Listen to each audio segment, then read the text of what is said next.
สบายดีเนาะทุกคนเนาะเมื่อนี้เป็นวันที่16 เวลาประมาณ5:30 นาทีเนาะเดี๋ยวสิพาทุกคนไปเลาะชมบรรยากาศอยู่ตัวเมืองหลวงพระบางที่เขาเจ้าพากันเล่นน้ำสงกรานต์วันที่16เนาะส่วนมื้ออื่นจะมีรายการแห่อัญเชิญพระบางลงมาเนาะเดี๋ยวสิเป็นจังไดกันนั้นไปติดตามชมกันเลยเนาะบรรยากาศวันที่16กันงานเล่นสงกรานต์ของเมืองหลวงพระบางเนาะ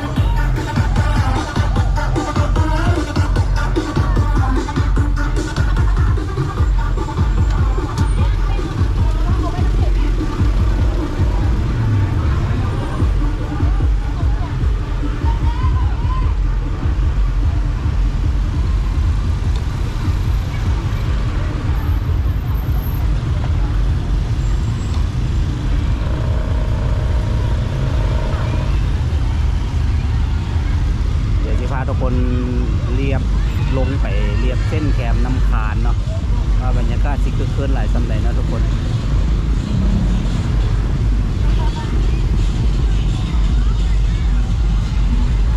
ขับขี่ด้วยความระมัดระวังเนาะทุกคน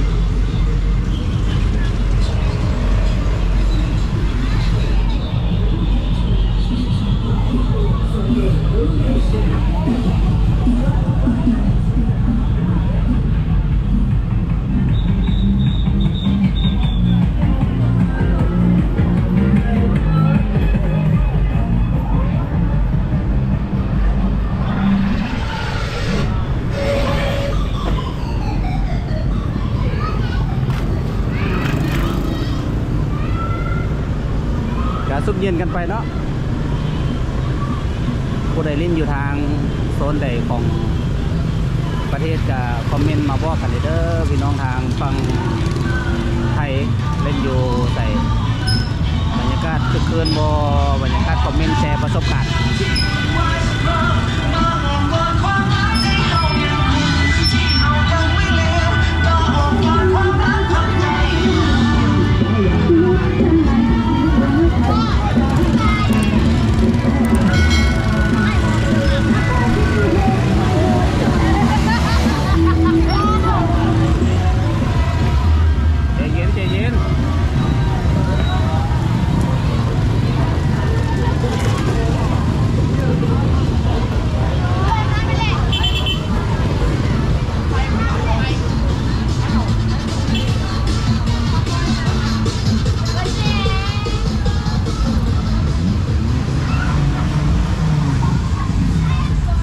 กำลังสิเข้าเส้นน้ำคานเนาะในยินเขาเจ้าว่าแต่ละปีนี่เส้นแคมป์ของกับเส้นน้ำคานนี่คนเล่นน้ำหลายเลย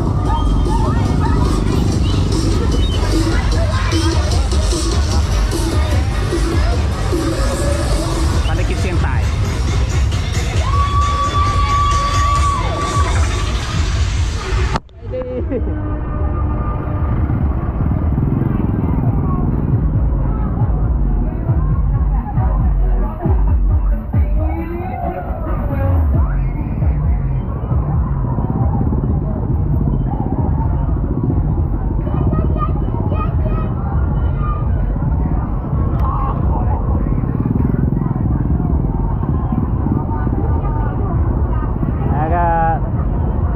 ได้กินเหล้ากินเบียร์เนาะแต่ว่าพาทุกคนถ่ายบรรยากาศรอบเมืองเนาะเส้นตอนนี้มันเส้นน้ำคานเนาะทุกคนนี่เนาะการเล่นน้ำด้วยความระมัดระวังเนาะอันนี้ยุโรปพระบางประเทศลาว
ถือกล้องวันนี้บ่ค่อยมีไผหดน้ำเว้ย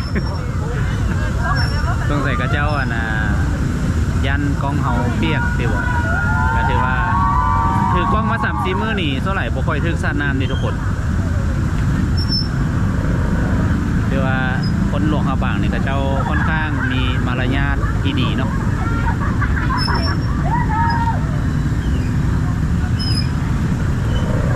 อันนี้ก็เป็นทางขึ้นภูสีทางด้านหลังเนาะทุกคนเนาะบรรยากาศทางด้านหลังนักท่องเที่ยวก็ยังขึ้นอยู่มุ่งหน้าขึ้นไปสู่วัดภูวัดภูสีเนาะมาเบิ่งกันว่าเส้นแคมป์ของเส้นแคมป์น้ำคานประจบกับเส้นแคมป์ของเนาะบรรยากาศทางรอบเมืองที่เป็นแนวใดเนาะทักทายสบายดีทุกคนเด้อคันถ้าผู้ใดเข้ามารับชมคลิปนี้ก็ฝากกดไลค์กดติดตามเป็นกำลังใจให้ช่องในการเฮ็ดคลิปมาฝากทุกคนเนาะ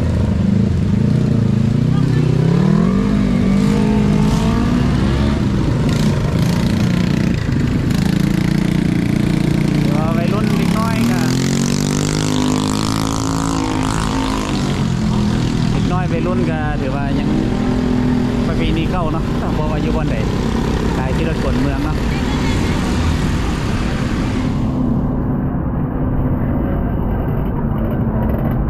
เดี๋ยวแซงรถคันนี้ก่อน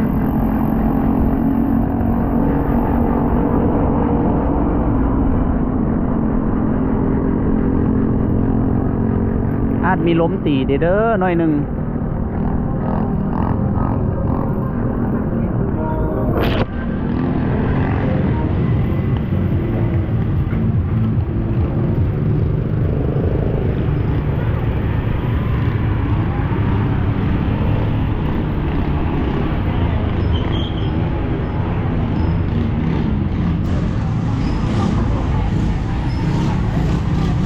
โอ้แถวนี้รอดบ่เนาะ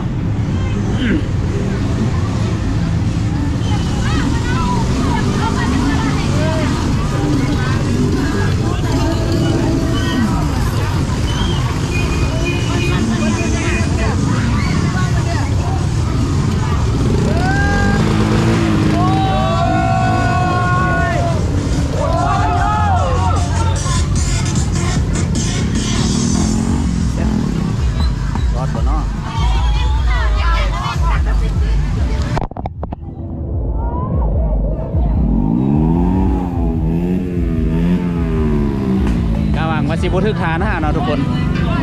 เพราะอยู่หลวงพระบางนี่ขึ้นซื้อเรื่องการลิ้นสีเด้ลิ้นสีลิ้นที่มินหม้อเนาะ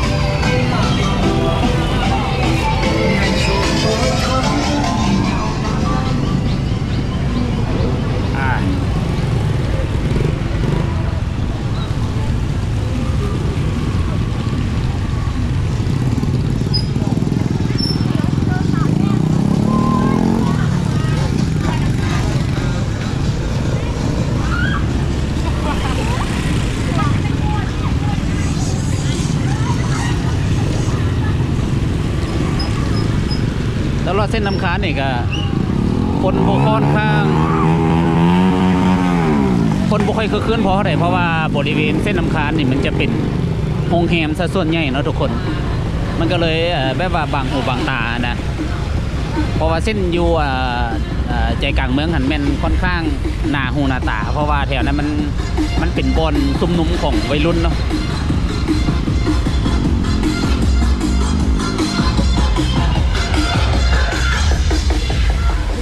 กำลังมุ่งหน้าไปหาเส้นน้ำของแขงของ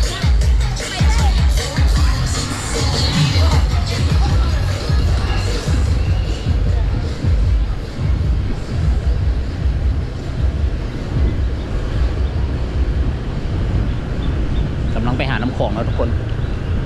เพราะว่าน้ำคานกับน้ำของนี่ประจบกัน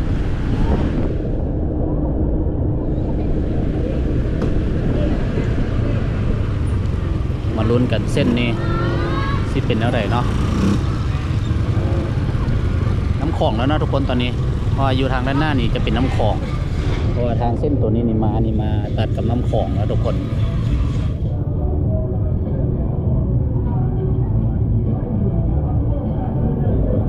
ชื่อได้ว่าเส้นนี้โคตรคึกคืนเลย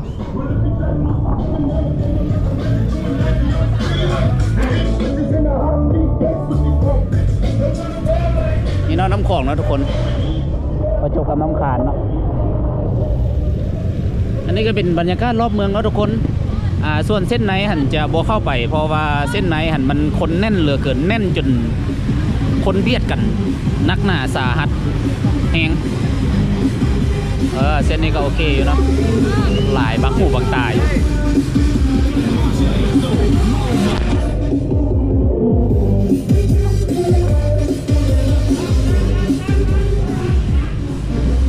รู้สึกว่าคณะฮักผู้หญิงมานี่บ่รอดเนาะทึกลัดต้องได้จอดก่อน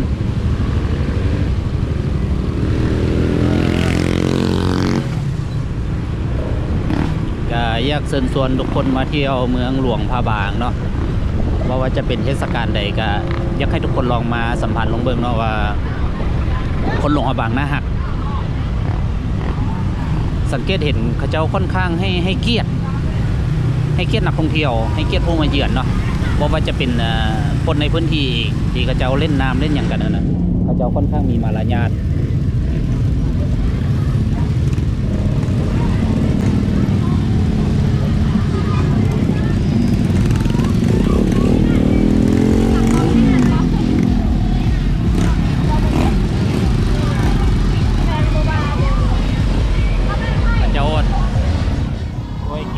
ตัว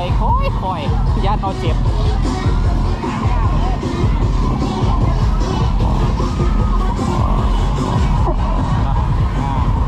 ตัวเนาะแต่ตรงนู้นนี่เขาจะตัวปกตินี่หน้าเพื่อนแต่โคตรข่าวแล้วกันนะฮะว่าอยู่เวียงจันทน์เนาะ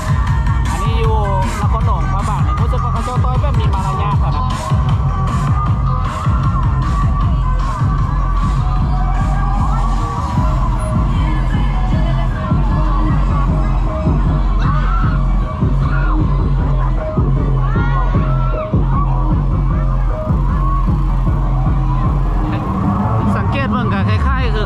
อบรมมาดีนี่แหละการสาดน้ำเนาะ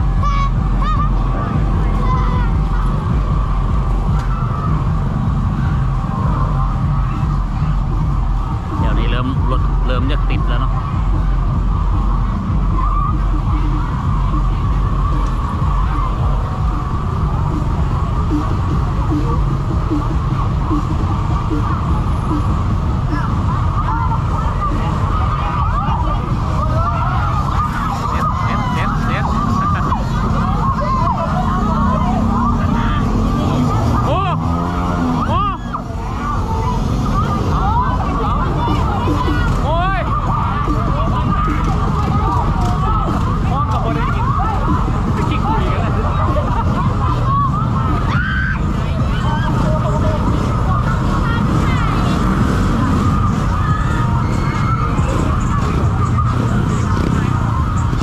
จำนวนน้อยๆเนาะที่ขี่รถกลเมืองก็เป็นสีสันอีกสีสันหนึ่งเนาะ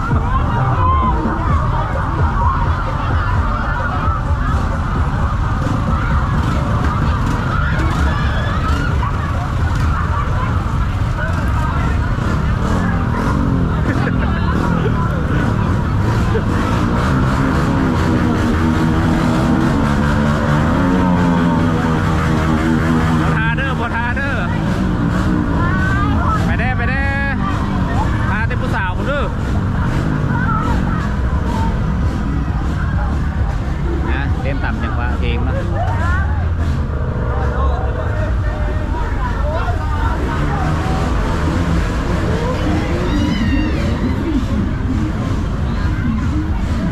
สังเกตเบิ่งแม่ทุกคนน่ะรู้สึกว่าเขาจะค่อนข้างมีมารยาทเลย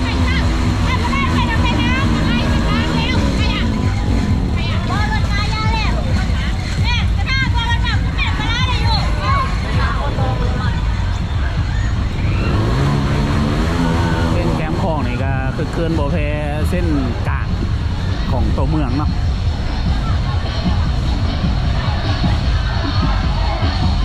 เรือม้าเนี่ยคนจะคิดบางตาแล้วกระทั่งจ้องหั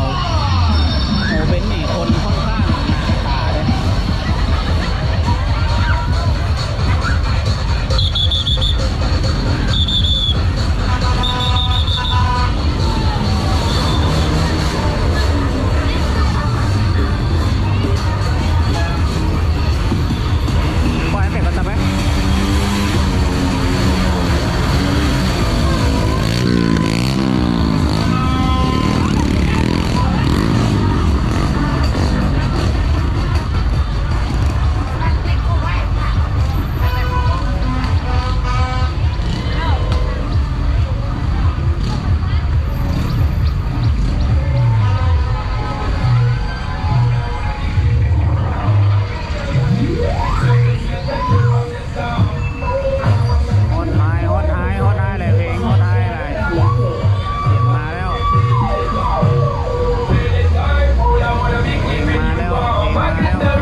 สิเบิดแล้วเนาะ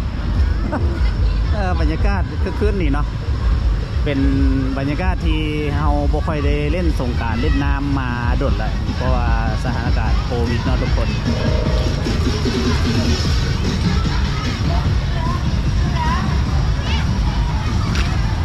ฮัลโหลสวัสดีปีใหม่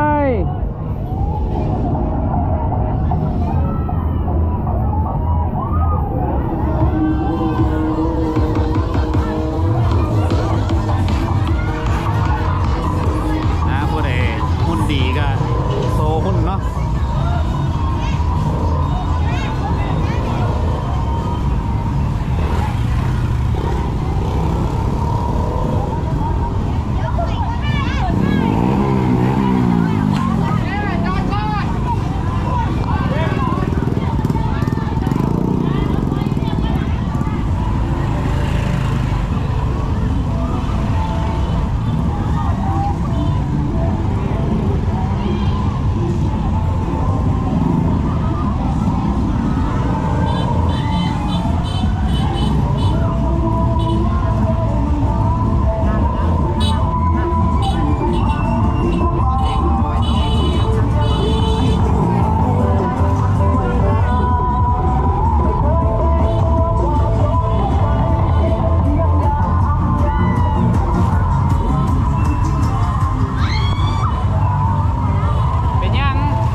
ดอนฟ้าวันนั้นก็สงบเงียบขนาดทุกคน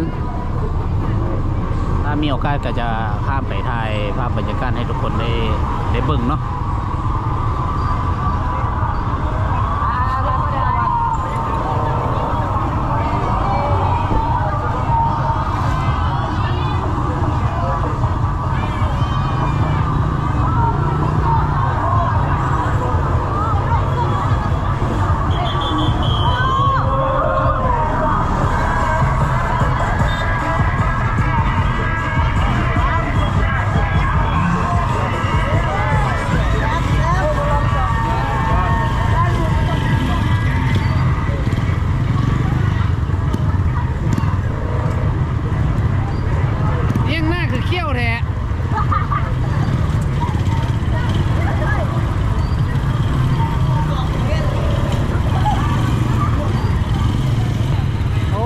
เส้นนี้ก็จนว่าสุดหนทางเลยเนาะทุกคน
เดินเลาะคนเดียวนะวันนี้เนาะ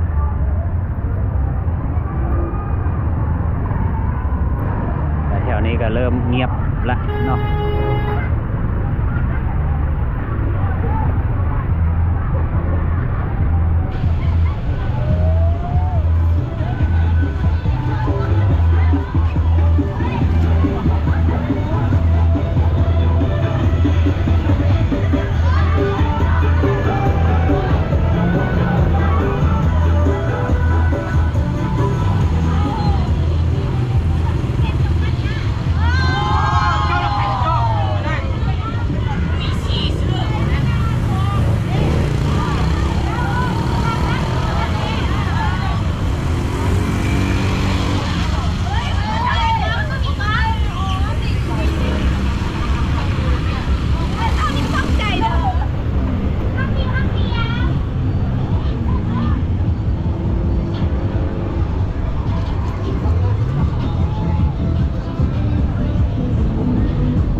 เย็นโอ้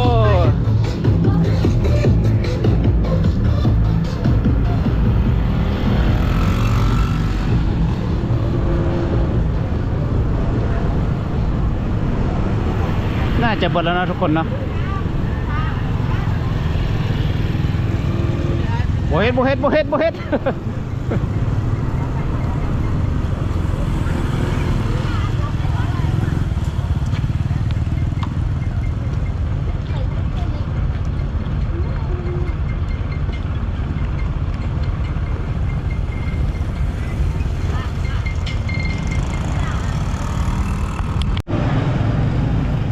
เอาเนาะทุกคนตอนนี้ก็ขี่รถมาฮอดบริเวณในเมืองแล้วเนาะกำลังสิมุ่งหน้าเข้าสู่พระราชวังเนาะทุกคนแต่ว่าเมมโมรี่ใกล้สิเต็มแล้วจะได้สำเร็จเอาสำนั้นเนาะทุกคนเนาะกับเส้นนี้มันบ่ค่อย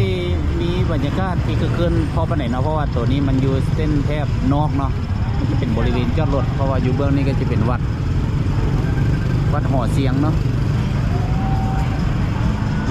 แล้วก็นี่ก็จะเป็นร้านอาหารอย่าบ่ค่อยขึ้นมาไหนโพล่าทางด้านหน้าเลยทุกคน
หน้าที่จะมุ่งหน้าเข้าสู่ตลาดแรงตลาดกลางคืนเนาะทุกคน